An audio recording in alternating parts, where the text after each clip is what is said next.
Hello, good afternoon from London, United Kingdom. I will be your host today. My name is Bashir Ahmed. I am from BWBS Education Consultants, and I have the pleasure of having Hope today from Oxford International Education Group, who's going to participate in this live session with us on Facebook today. Hope, do you want to say hello to the audience? Hi, everyone. Good, good. So just to give you an overview of our company or agency, we are BWBS Education Consultants, one of the largest UK university representative agencies based and headquartered in London. We also have our global offices worldwide.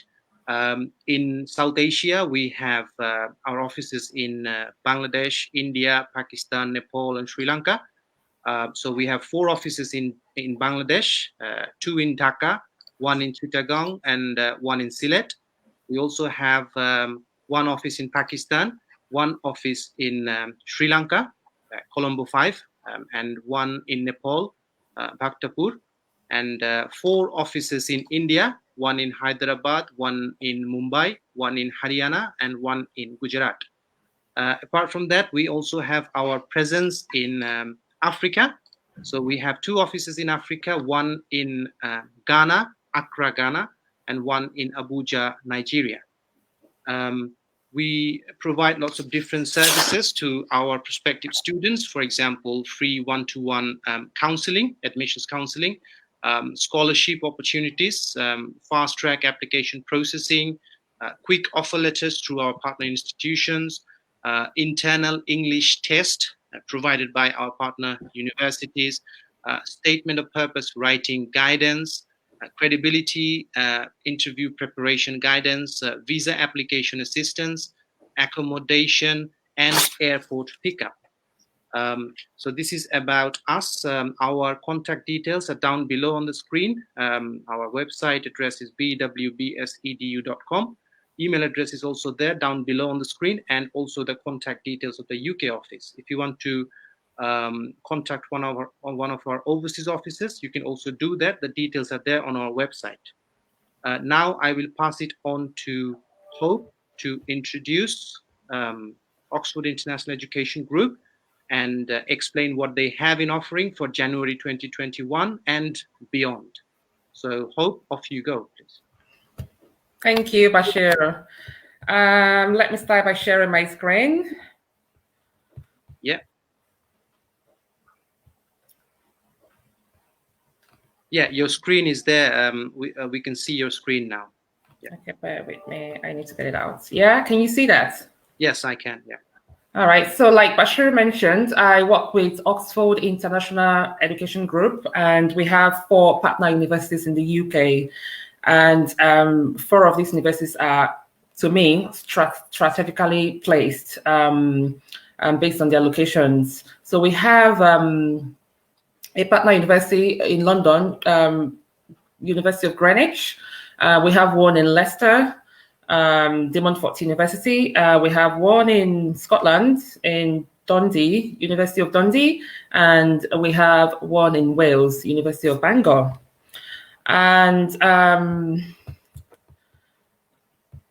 our students can study in any of these partner universities. And what we offer is pathways programs. I will explain further on that as we move forward.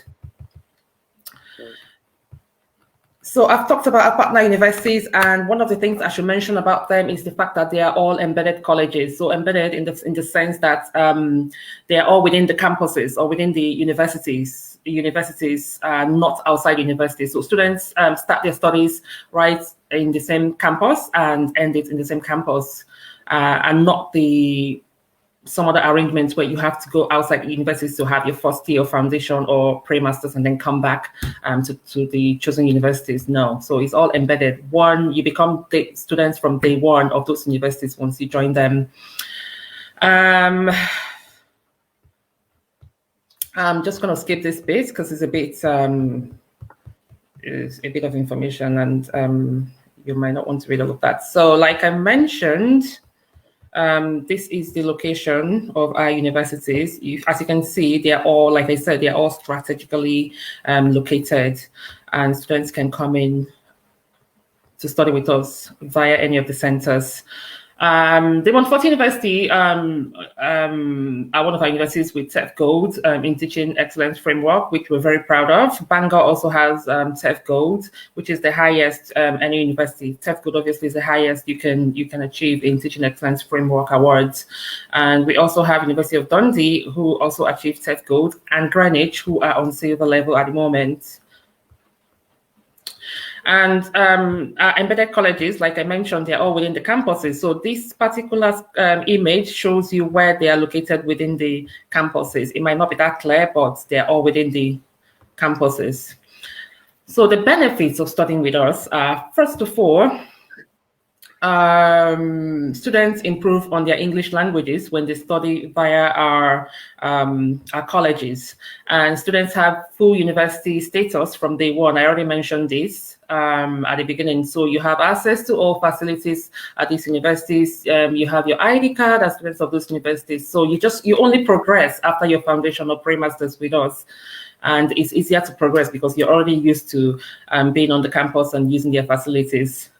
Opportunity to live on campus. Yes, I've already mentioned that. And we have multiple start dates as well. We have dates in September, we have dates in January, we have April, and we have June, which is a bit flexible for students who can't make September and January. And we also have additional 6 to 12 weeks professional English courses for students who do not meet the English qualification requirements for their studies. And I will explain further on this as we move on. And also, one of the benefits of studying with us is the fact that you get one visa for the entire duration of your studies. So you don't study the first bit with us, which is the foundation or pre-masters, and then go back to your home country for your visa to continue your study within the university. No, you get one visa for the entire course duration, including your transition to the universities.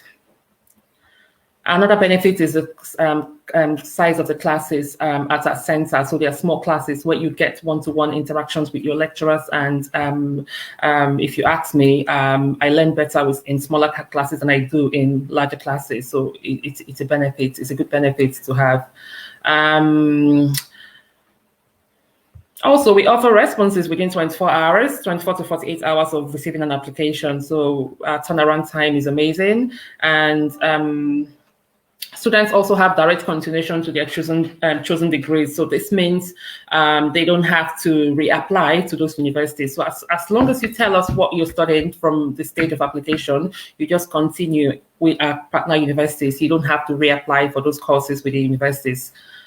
And we have 95% progression rate at the moment with our partner universities. So we have four different programs, including the pre-sessional English program, so which is 5. I'll call that 5. The first one is the International Year Zero, which is the foundation year foundation program, and this is for 4 years because you have to study foundation with us for 1 year, and then you study 3 years with universities. So 4-year program, incorporated program, and then we have the International Year 1 program, which is for 3 years. And we have the International Incorporated Masters, which is pre-masters. Basically, we have the 1-term one and we have the 2-term one. The 1-term is for 10 weeks and the 2-terms is for 20 weeks. And then we have the pre-top-up for students who are wishing to kind of transfer to the UK to complete their studies. Maybe they've done 3 years in their countries and want to transfer to us to have their final year, then we can offer that. And then pre-sessional English, I already explained it. It's just if you haven't made your English, then you can come in and have these English courses to make up your scores and continue your program. These are just images of how students progress from one stage to another. So there are 4 stages for the International Year Zero, which is the foundation stage, and there are 3 stages for International Year 1. As you can see, I've already explained all of these. So these are just images capturing what I've already said about the stages. So let's go to the Montfort University International College, which is the DMUIC. And the available courses are around art and design, business and law, life sciences, pharmacy, engineering and computing programs, and also media programs. And for international first year, the available courses are on the business management, engineering and computing courses. And for pre-top up, we only have them in business. Hope, sorry. Is it possible to make the screen a bit bigger, like zooming in? Yeah, because the courses then. Oh, sorry. Is that okay now? Yeah, that's better. That's better. So, yeah, that's fine now. Yeah, go on, please. Thank you. No worries. And then for pre-masters, we have 3 routes, which is art and design, business, and engineering. I am going to talk about the benefits of studying in each of these centers.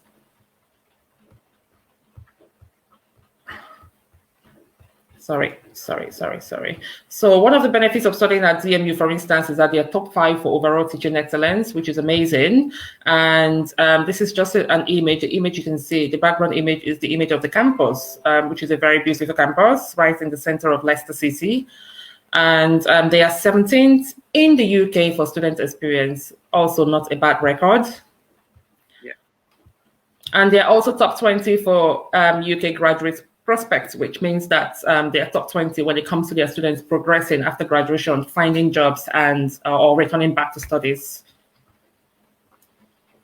Again, this is just a more zoomed out image of the campus. Again, it's a very lovely and beautiful campus, which was only renovated about 2-3 years ago. So it's a beautiful campus.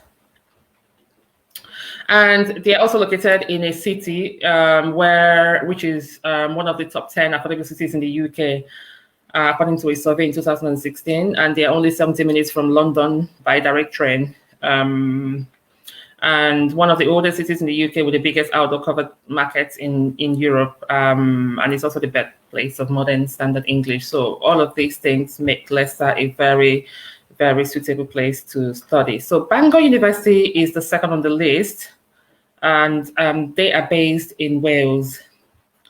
And the available programs for Bangor University under Foundation International Year Zero, we have business management and finance, we have law, we have social science and media, we have engineering and computing, and we have psychology. For international year 1, we have business management. At the end of the presentation, I will let you know what the difference is, or what the what qualifications you need to come in for international year 0 and what you need for international year 1. There's a slight difference between them and how students can get onto either of the courses.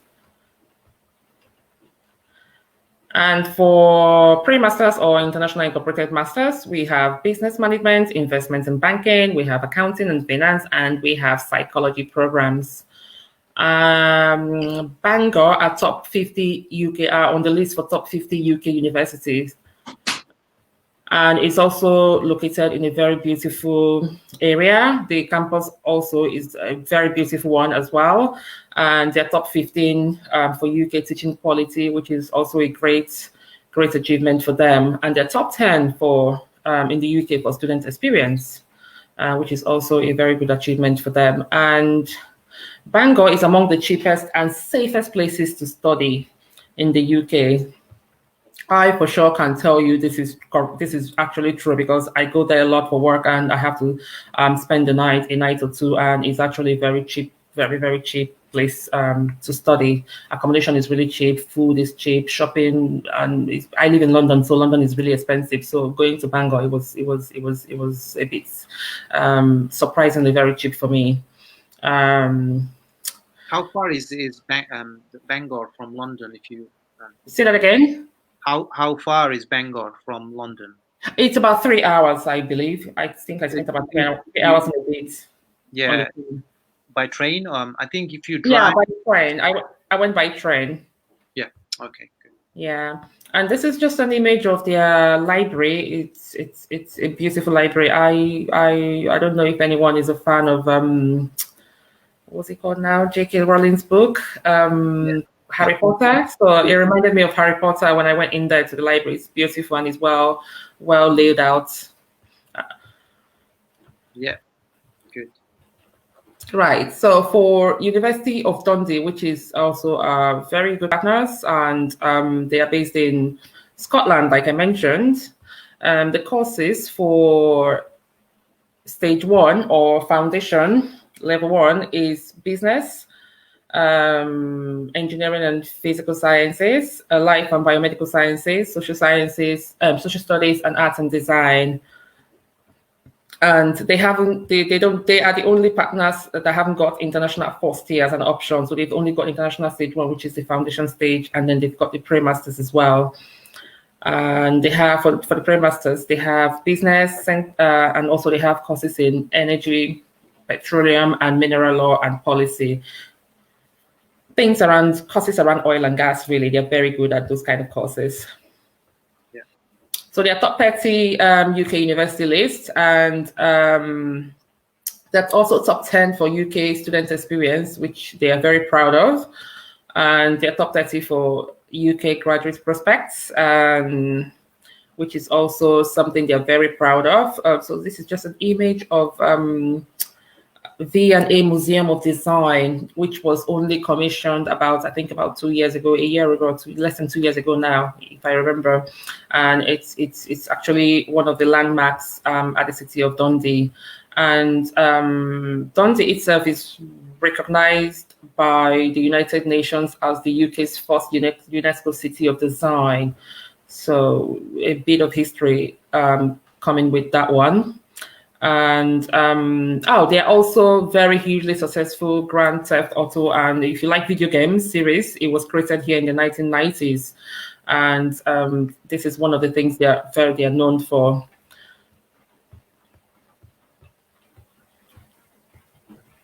So for the programs there, they've got oh no, this is UGIC, apologies. This is University of Greenwich. This is the one in London.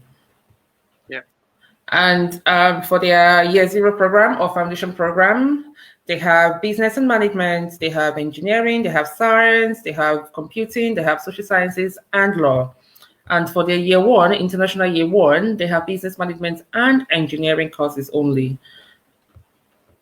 For pre-masters, they only have business management courses if you're coming in to do your pre-masters with them.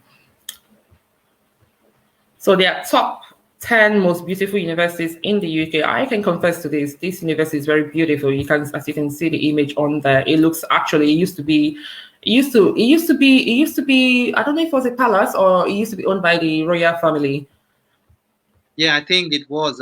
Still, there is. I think it's not very far. There is a royal house there somewhere close. Yeah, exactly. So it's a very beautiful campus. I like going there. Like when I go for work there, I just sit around, especially in summer, I just hang around just to take in the buildings. It's amazing.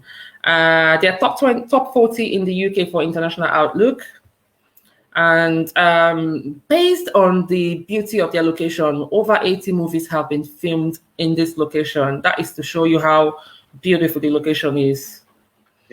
So it is one of London's largest universities, dates back to 125 years of excellence in teaching. And like I said, it's one of the most filmed locations in the world. Movies like Thor, Pirates of the Caribbean, Cinderella are just a few of the blockbuster movies that were filmed on ground at the campus. It's also a UNESCO heritage site on the bank of the River Thames. So it's got a lot of history and a lot of popularity, this campus. Now, admissions. Yeah. So should we go to admissions now, or should we do that at the end? No, you can. Whatever you have on the slides, you can show, and then later, if something's missing, I'm gonna discuss that with you.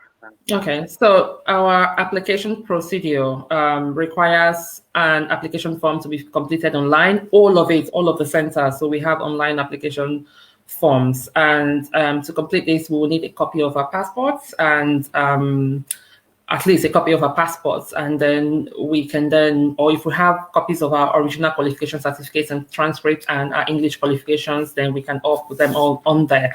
But otherwise, you need at least a passport to be able to submit an application. And you need a minimum of one reference for some, not all of the programs, obviously, some programs. And you also need personal statements for your programs, which is very important. I think Bashir will talk more, has already said something about personal statements. He can tell you more about that and how important it is for your personal statements to reflect what you want to study and what the whoever is processing or assessing your application wants to hear. Yeah. Just a quick thing.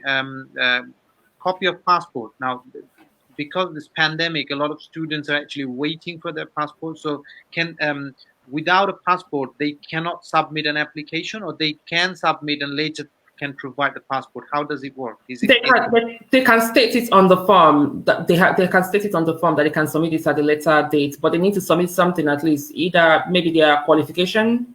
Yeah, that's what I'm saying. If they say, for example, I get queries from some students, they have everything except the passport. For which that's fine. That's totally fine. Yeah. Okay, cool. They don't have to have all the documents to be able to submit an application. Yeah, correct. Yeah, thank you for clarifying. Yeah, go on. And when they don't have the documents, obviously they get a conditional offer, and that will be unconditional once they've met all the requirements on the offer. Yeah, good. Yeah. And we also have something for international students, a form that they need to complete around their immigration history. And this needs to be submitted before you can get an unconditional offer. And valid IELTS or Pearson's PTE English, valid English qualification. Depends on the center. For ICD, which is International College Dundee, and for bear with me just one moment, let me be sure. Yeah, for ICD, International College Dundee, and for Bangor University. And for Bangor University, you need 6.0 for pre-masters with no components below 5.5. But for the rest, for the other two UGIC, University of Greenwich International College, and the Montfort University, you need 5.5. Or equivalent with no components below 5.5. So for instance, I don't know where the students are from. So if you have specific English course, just ask the questions as we go. But I'll use Nigeria and Ghana, for instance, and they use something called OIEG. So that's an equivalent of C in English in their OIEG. We would accept that. Great. And then we also need credibility interviews. Now, coming back to IELTS, Hope. So, say for example, if the requirement is not fulfilled by 0.5, and they have the option of pre-sessional as well. Yeah, they have the option of pre-sessional if they don't meet the requirements. If they don't get IELTS 5.5, maybe they have 5.0 or 5.4. If they have 5.0, then they can go for 6 weeks pre-sessional. If they have 4.5 in their IELTS, then they can go for the 12 weeks option. Okay. So this is an option if you've got an IELTS result. But if you've got a D, for instance, in English, in WIAC or any other local exams that are results that are accepted, and then that won't be accepted for pre-sessional. You need to write IELTS and get this course that I mentioned to be able to get that, to be able to come in for pre-sessional. Yeah. And we also obviously want to see your previous visa refusal letters as well. And some courses require portfolios. You mean I think it's the art and design courses, basically, portfolio. Exactly. Yeah. Architecture, arts and design, fashion, and they require portfolios. Yeah. All right, that's it from me for now. Okay. I hand this back to you, Bashir. Yeah, so we are going to, so that's the end of the presentation. Now, coming back to the main screen, we're going to discuss about some specific areas so everyone knows what international in offering. Say, for example, if we think about you mentioned about the 4 four different intakes, right? So if you are talking about intakes, they are January, September, April, and June. Am I correct? Say that again. So you have four intakes starting in January, September, April, and June. Yes, that's correct. Yeah. So if there are pre-sessionals, so how does that work? So is it like the pre-sessionals will start before the main intakes, depending on the duration of the pre-sessional, right? Yeah, depends on the duration of your pre-sessional. So we can have like we have pre-sessional course. It depends on the center again. Some pre-sessional courses can start in April, some in July, some in September, and some in November. I think we have about four intakes as well for pre-sessional, but obviously they start before your courses start. For instance, if you start your maybe 12 weeks pre-sessional by September, then you join the January intake for your foundation courses. Correct. Okay. Yeah. So the January intake is there. How does a student know what courses are being offered? Now, these are the questions I'm asking so the viewers can understand where they need to go. I know pretty much everything, so it's just for the audience. Yeah, that's fine. So for September and January, pretty much all our courses are running. Okay. So but we have limited courses for April and July, obviously, and not all the programs are running for these other two intakes. For instance, for July, we haven't got any foundation or international year one courses running. We only have pre-masters for July intake, for instance. Okay. And then for April intake, we have at DMU, we have the International Year Zero, International First Year, and then IIM running, but not all the other centers. For instance, ICD, we haven't got that for ICD. For International College Dundee is ICD. So it depends on the center and on the program, really. But the two major intakes are the September and January intakes. Okay, right. So the main two intakes are September and January, and then limited courses in April and July. So that basically means the time currently we're in, majority of the students are about to miss January intake if they're not making applications on time. So is there a specific deadline that they need to be aware of, just so that deadlines and whatever subject they want to do, they would be those ones because they might not be offered in April or July. So the deadline. Okay, deadlines. Let me talk about application deadlines first. Usually we don't place deadlines on applications, but as a matter of policy, we prefer to get the applications earlier, especially for students that need classes. So 1 month to your start date, it will be difficult to get an application processed very quickly if you need to apply for visa, because we need time to issue your UO, we need time to issue your CAS, and we need time for you. You also need time. The students need time to also apply for visa. So I will for September intake, for instance, I will always advise students and agents to put in the application before August, so at the end of July latest. So they have a month and a bit or 2 months to be able to get the offers and get the right documentation for their CASs as well. But the earlier the better anyway. And then for CAS deadlines, we always have, for instance, for January, we have the CAS deadline of the courses for UGIC, for instance, starts on January 11th. And we have the CAS deadline for UGIC for 6th. Yeah, for 6th of January.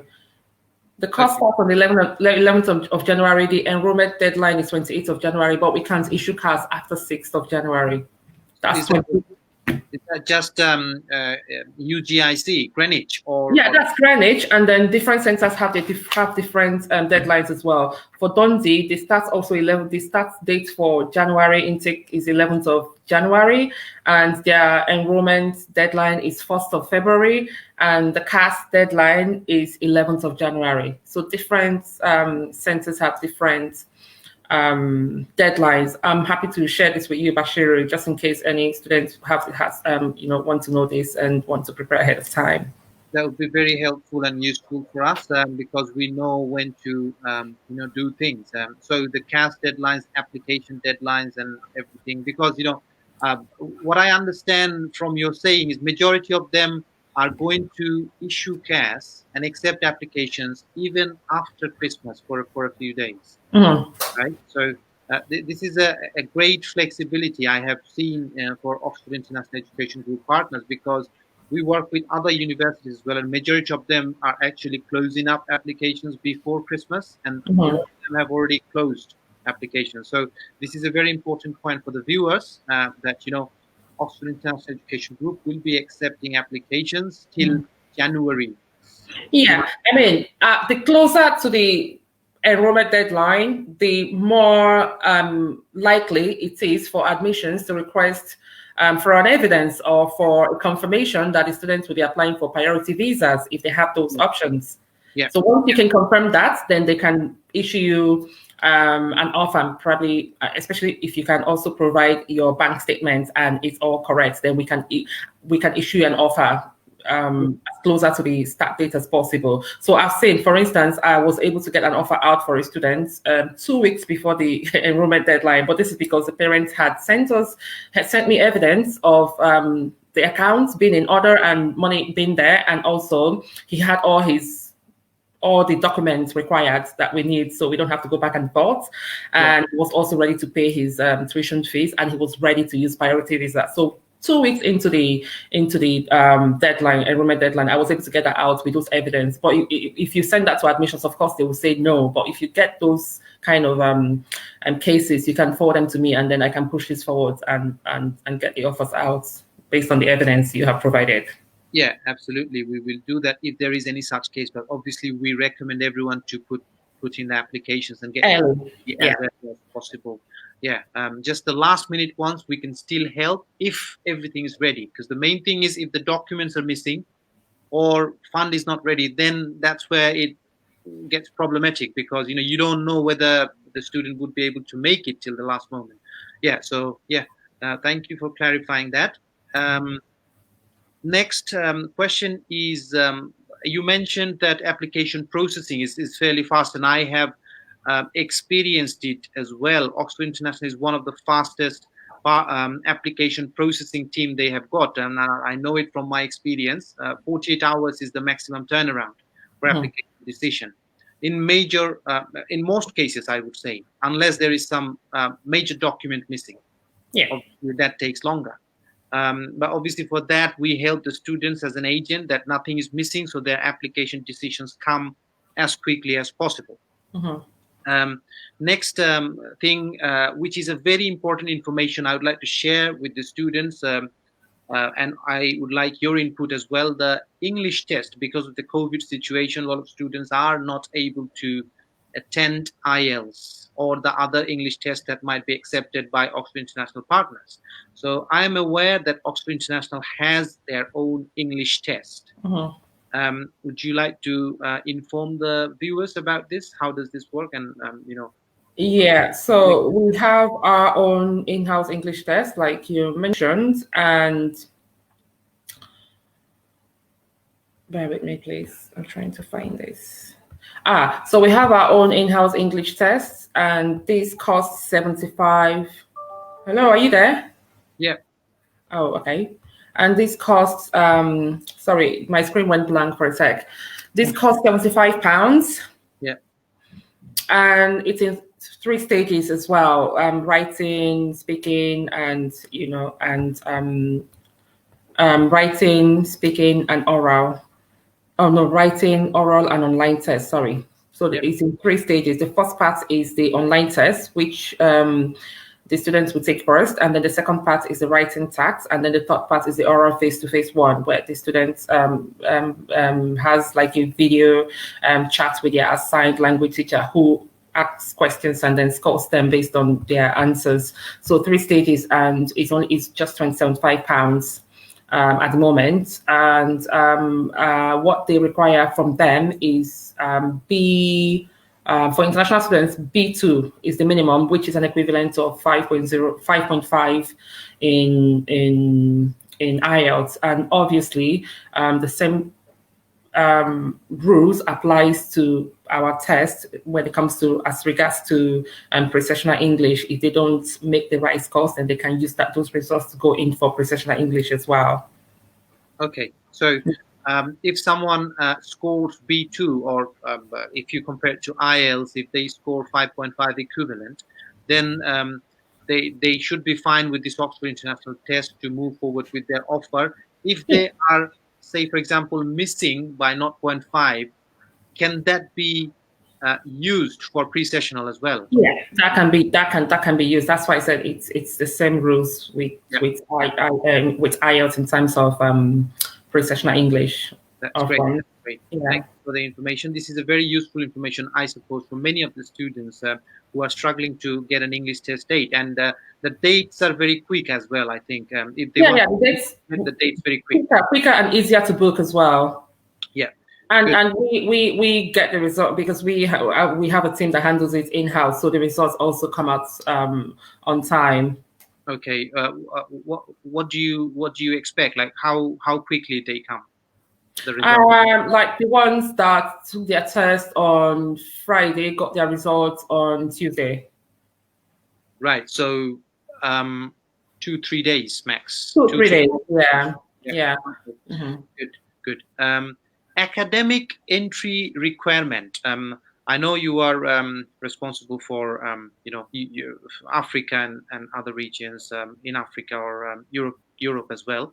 So for Africa, what's the entry requirement for generic entry requirement? How does the student know? Like what is the entry? For undergraduate courses, which is International Year Zero Foundation or International First Year. Okay, let me talk about International Year Zero separate from International First Year so I can explain the difference now. So for International Year Zero, it is 5 GCSEs. So for instance, in WIEG, you need 5 Cs. Right. Okay. 5 Cs minimum, to be able to get in. Then for International First Year, you either need 5 Cs plus a diploma, or you've furthered your education in one way or the other. You've improved yourself one way or the other, and you can give us send an evidence of that, or a certificate to show that you've done this. Then we can take you for International First Year, or you have a very good WIEG score. Right. Okay. A very good WIEG score. For instance, you have the average of B all through in your WIEG, then yes, we can take you for International First Year. Great. So what is the difference between International Year 0 to International Year 1? What is the main difference? The main difference comes in the scores, in your GCSE scores or WIEG scores, for instance, if you're looking at Nigeria or Ghana results, using them as an example. So in your undergraduates or secondary results, the difference comes in your scores. Like I said, you need at least a minimum of 5 credits to get in for International Year 0, but you need 5 credits and something else, and maybe you've done 1-year diploma in your country, and then you've passed that obviously, and then you can show that and get into International First Year. Or you have a score of B average in your WIEG, then we can accept you. By a score of B average, people keep getting that wrong. It doesn't mean that if you have a C as part of your results and then A's and B's, that you can get in because you have a C. No, that's not what it means. If you calculate all your results and then divide them, and then the average is at least a B, then yes, we can accept those for International First Year. So you need to have a better result basically to be able to get into International First Year directly. Okay. If someone has a HND from Nigeria, what course can they apply for? How does it work? Because I don't think they can apply for a pre-master. Can they apply for a pre-master? Yeah, they can apply for pre-masters if it's a very good result, and if it's a very, very good result, they can apply for pre-masters. But otherwise, they can come in through International First Year, or even if it's not if it's an average result and they have work experience with that, then yes, they can go for the pre-masters. Yes. Yeah. So just to clarify what we mean by pre-masters and foundation, year 0, year 1, what we mean by that is you're not only going to study foundation. you're only not going to study pre-masters. You're gonna get a joint CAS, obviously, which will also cover the duration of your bachelor degree if Yeah. you're coming in for international year 1 or year 0. Yeah. Or if you're coming in for a pre-masters, which is known as international incorporated masters, then you're not only doing the pre-masters, you're also going to be covered within the CAS for the master's program as well. So That it's is correct. the pathway program that OIEG is selling. They're also giving you a CAS covering the entire duration of your master's as well. That is correct. Yeah. Good. So that's that. Scholarships, is that a fixed amount or how does this work? So it depends. For scholarship, it depends on what country or what region you're from.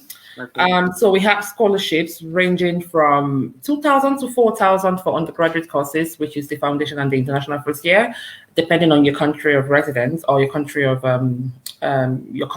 whatever country you come from. And then for pre-masters or IIM, we have between 500 to 2,000.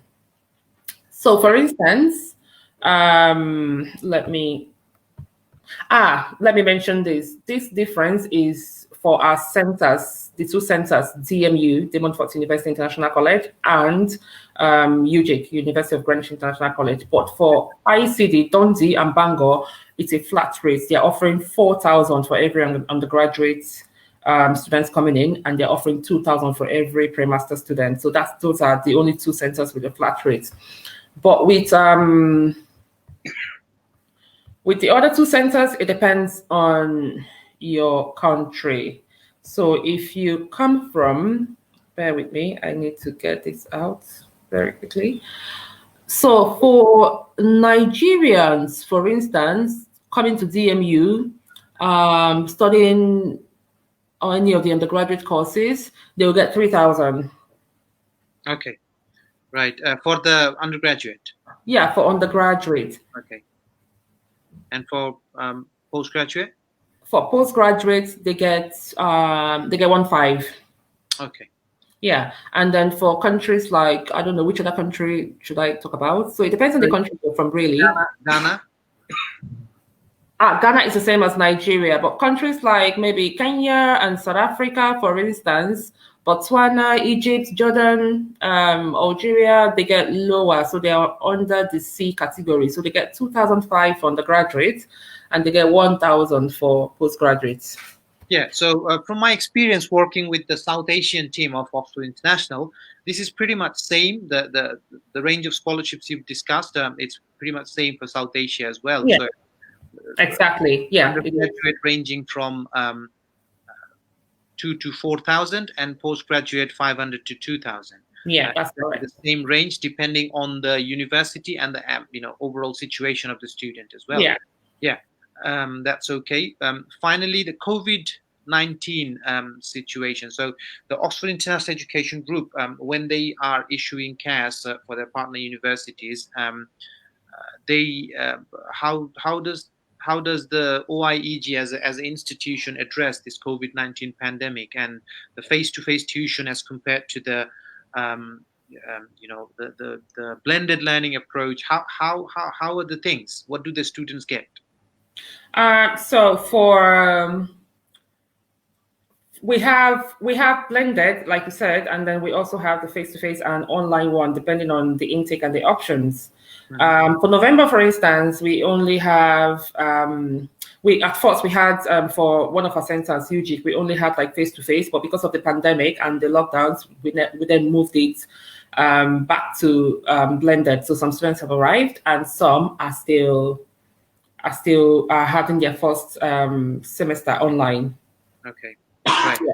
So the other ones are pretty much same. So what do the students expect? They expect blended learning if they're coming in January, or they face-to-face? Yeah, so they expect either face-to-face or blended, whichever one they prefer. They will have to let us know, and it depends on them really and how they feel about face-to-face learning. They have the option, you're saying, choosing. Yeah, they have the options, exactly. They have the options. Okay, they have the flexibility. Thank you very much. I have pretty much covered all the questions I had. I'm going to see what questions the viewers have on the comment section. I think you can see them as well. Whatever questions we have, I'm going to show it on the screen, and we'll go through them one by one. Some of them are just compliments. Good, thank you. There's another one. Wow, nice. Thank you very much. So there is a question here. I can see. From Nana Mpofo. I would like to find out what if I'm qualified for direct application into a master's program, but would like to do a pre-master's program just to get a feel of the program of interest as well as a feel of the country and city I'm studying in. Would that be allowed, or I would be directed to apply straight to a master's program? I mean, that will be allowed, but now this is where your personal statement needs to outline the reasons why you have to be the one to tell us in your personal statement. I mean, it's a good reason. I've had students who have also asked these questions and who have come in for pre-masters when they actually qualify for masters, because they need to, according to them, they need to get a feel of the studies. They need to understand the course structures and everything, and that takes time. So they would like to start from pre-masters. And for the pre-masters courses as well at our colleges, we don't only teach them academic aspects of learning. They also learn things like living in the UK, and they also learn things like how do I put it? What's the word now? Things like important tools for preparing them for their masters. For instance, how do you write an essay? How do you write a dissertation? How do you do this? How do you do so? Things like that. They learn them at that first stage. So some students just say, I don't want to go straight in. I want to be able to understand my study techniques. That's what it's called. My study techniques, and these are all taught at the colleges. So it's possible, yes. As long as you outline this on your personal statement, it is possible. Yeah. So it basically depends on the students what route they would like to go for. But as long as you justify as exactly. It should be fine. It really doesn't matter whether you want to do a pre-master's or master's. Sometimes you also have to consider that many universities do not offer a master's program between January and September. Mm-hmm. So these pathway programs through which you can, get access to the master's later. And if you want to, come to United Kingdom to have a better international experience, you really don't have any other option between February to August. To have a study experience in the UK. That's where you have to decide whether you want to go for the pre-master's option, which is going to lead to the master's program. So that's where institutions like Oxford International Education Group would come into the limelight, because they have 4 partners offering pathway courses. You can join the main program in September, but you can come before September just to get the international experience and get the platform ready for you to start your main program. Mm. Okay, thank you. The next question is, do you need work experience to get admission in masters, especially management courses? So is there any work experience requirement?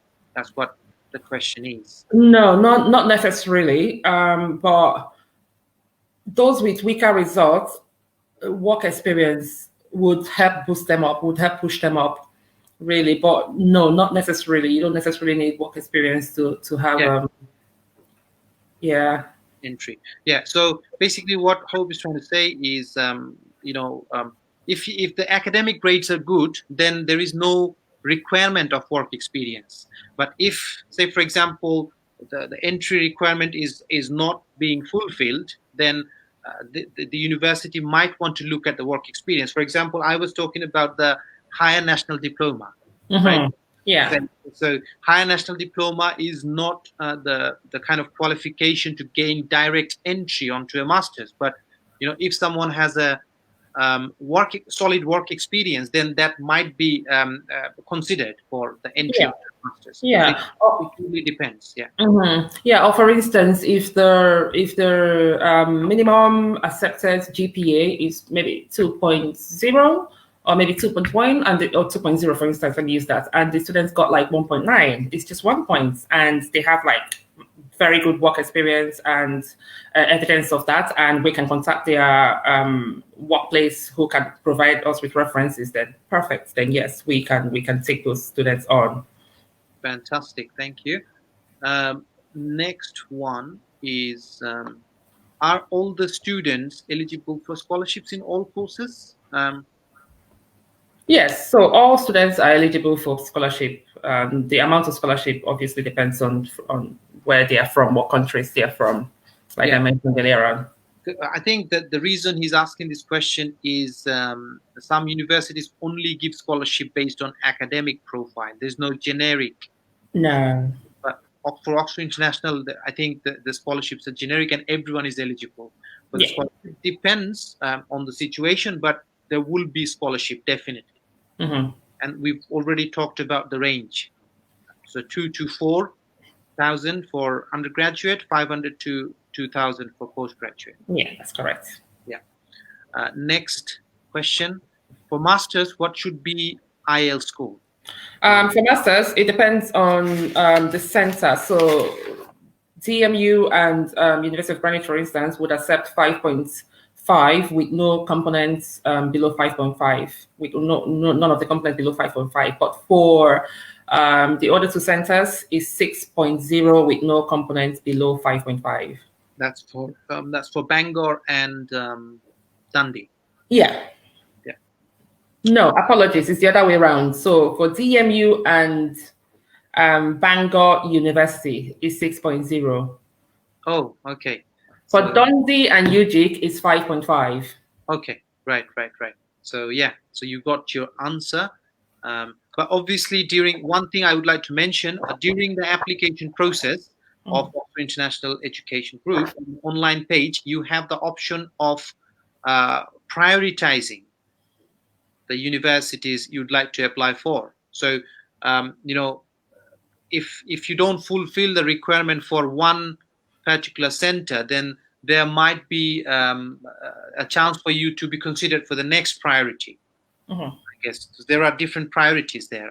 As far as am I right? Yeah, you're correct. Yeah. Okay. So next question. Again, Mpofo, how easy is it to get job placements when schooling? Does the OIEG or its partner universities help students with job placements? How long can one stay in the UK after completing bachelor or master? So there are three questions here. Yeah. So how easy is it to get a job? I mean, do we or our universities help students with job placement? Not directly. Or like our centers, one of our centers, the Montfort University, they've got like a job center online, on campus, sorry. I think they are the only ones with a job center on campus. And they are the ones that students go to get advertised jobs and help them with how to apply for these jobs and what have you. They have to register with the job centers to be able to get their emails anyway. But directly as Oxford International, we don't get into helping students source for jobs on arrival. That would be something the students does by themselves. Okay. And what else was that? How long can one stay in the UK after completing bachelor's or master's studies? I think Bashiri, you might help me out here, because if I understand, after last September 2020, they can get the post study visa now. Yeah. Everything. I don't know if that is still in place, because I've been away on maternity leave for a very long time, so I'm only just returning. So I don't know how it works now for international students. Yeah. So currently, obviously, the question can be categorized in two different ways. How long does a student get after completion of studies? The answer is 4 months, because the visa is allowed for 4 extra months on top of the course duration. If it's a bachelor or master's. But if you're talking about the post-study options, then there is a new route, graduate route, which allows the students to be eligible for post-study work of 2 years, which is starting from summer 2021 onwards. Oh, summer 2021, not 2020. Sorry, I got that wrong. 2021 onwards, yeah. So the rule is in place, but it's only going to be for those students who will graduate from summer 2021 and onwards, until the government stops it at any point if they feel that's suitable. Yeah. So I hope, Mpofo, you've got all your answers. Next question. Abdullah, What about the pre-master's course? Pre-master's, well, I don't know what you mean by this question. If you're talking about whether Oxford International has pre-master's course in offering, the answer is yes. Which pathways do they have for pre-master's courses? I think Hope can answer that. Like, what are the pathways? So it's mainly business and management pathways. It depends on the center again. Like DMU will have. Let me go back to that. Let me go back to this again. It might be easier. So, for instance, pre-masters for Greenwich, they only have business management. So depends on the center really. Some centers have computing and engineering, like DMU. Yeah, DMU has not DMU, sorry. Dundee has business, and Dundee has like energy, petroleum, and mineral law and policy and oil and gas courses for pre-masters. And then DMU has business and also has like computing and engineering courses. And they also have accounting and finance as well. Bangor has the same. Bangor has business management, investment banking, accounting and finance, and psychology. So it depends on the center really. You choose really, then you can have those options. And also DMU, for instance, has art and design, again, which other centers don't have. So it depends on where you're going to really. That will determine what options you have. Yeah, and obviously, if the students contact us, we can direct them through these options as well. Exactly. It's easier that way. Yeah, so we will be able to help if you need. Contact details are down below. Next question. Do you give any special weightage for admission or scholarship to the engineering graduates with industry experience for master's courses? Do you give any special, what's that? Weightage for admission or scholarship. So basically, I think the question is for engineering graduates, is there any special scholarship? The scholarships are all. So the people with industrial, because a lot of universities, they have separate pot of scholarships for students with industry experience. So probably that's what they're asking for. I mean, we have the generic scholarship, yes, but some one or two cases. It depends on the cases, really. Case by case basis, students have like excellent results or have industry experience or whatever, and we can ask for more scholarship, but that is not like documented or in place. But usually we can ask for that based on their results or their experiences, and then we can get a bit more for them. Correct. Yeah, but we only have what we have to announce is the generic one that I've already announced. But students with very obviously we're not going for events any longer. But for instance, when we go for events, we have like these scholarships, like 10 scholarships to give out to 10, brilliant students with industry experience or with very great results, that we give them. We talk to them, interview them, and then give them out at events. But we still have that on and off every now and then. So if you have those students with amazing results or brilliant experiences, and you want to send them to me privately, personally, then I can always push in for one or two scholarships on their behalf. That's a very good point. So there is flexibility in regards to that. If you are genuinely a bright student, talented student with solid industrial placement, experience, then on top of the generic scholarships, you will also be considered for the extra scholarships. But depends on case by case basis. We can help you out with that. We can put in special requests to Hope, and then Hope can have a look into it, whether you really can be given extra amount of scholarship. Yes. This is a possible option. So this is available. Yeah. Right. Next question from OKK Azaya. Does your school accept someone with HND for a direct? This is my question. Azaya, you've stolen my question. Yeah. So we've discussed about it. The answer is yes. The answer is yes. It depends on the academic grades and the work experience and the justification on the personal statement, but this is very much possible. I hope I'm right, Coach, right? Oh, yeah. Yeah, good. Next question. Can one... Oh, sorry. For a direct master's program is what he asked. Is it? Yeah.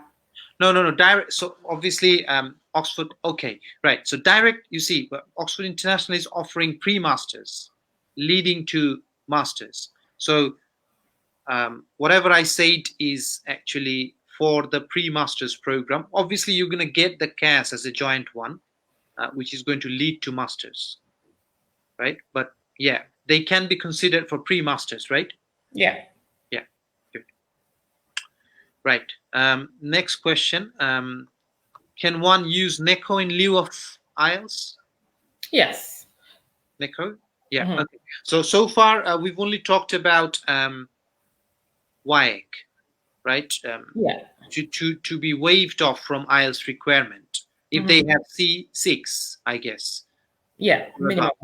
Yeah. So they don't need IELTS if someone has WIEG C6 or above in their English. Yeah. But what about NECO? Is it C4. C4? C4. Okay, right. So if someone has a C4 in NECO, then they would not need IELTS. No, they will not need IELTS, yes. Okay, good. So I hope you got your answer, Azaya. Compliment, good presentation going on, helpful so far. Fantastic. Thank you very much. Next question. There's another question from Azaya. What are the scholarship range for international? Also, there is a... Okay, the first question, we've already answered it. Scholarship options. The second one, Hope, do you want to have a look at it? For hostel, yes, we've got a number of accommodation across the centers, and the price again depends on two things. One, the location of the university. For instance, London University, obviously, London will be more expensive in terms of accommodation than locations like Bangor, and also depends on your taste and option of accommodation. Is it studio or studio style room? Is it en suite? Do you want your do you want your own toilets, kitchen, and the rest of that? That will cost you more money. So on average, accommodation for London, for instance, on average is between 112 to 191 pounds for Greenwich, and for a place like DMU is about 104 to 182, depending again on what kind of accommodation is it, like I mentioned. And places like Bangor is actually way cheaper. Is as cheap as 100 to 160 for university accommodations. And then if you go outside, like the town itself, Bangor itself is a cheap place. So accommodation, privately rented accommodation ranges from 70 to 105 per week. So everything I've mentioned is per week, not per month. Yeah. So it depends on the location, really. London is the most expensive so far in terms of the maximum you can go. Yeah. And I think Hope has clarified it categorically, that which options cost how much per week. Obviously, the question, the answers are also there. Like you can check from probably the website. Website. Page as well. Dedicated accommodation page. You can check from there. But the range we've already told you now, so you should have the idea. Next question: are any of the courses? Are any courses of sociology available for undergraduates in the forthcoming intakes? Sociology, yeah. We've got social sciences, and is it for undergraduate or undergraduate? Yeah, he's saying here any courses for sociology available for undergraduates. For undergraduates, okay, I can see that now. So under social sciences, like places like Bangor, let me check. I know Bangor has, but let me check other places if they do have the same course. Bear with me, please, just a moment.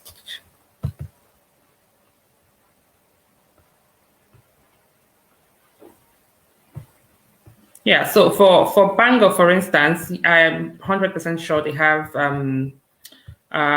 sociology as an option for undergraduates. And for Montfort University, they also have sociology as an option. Okay.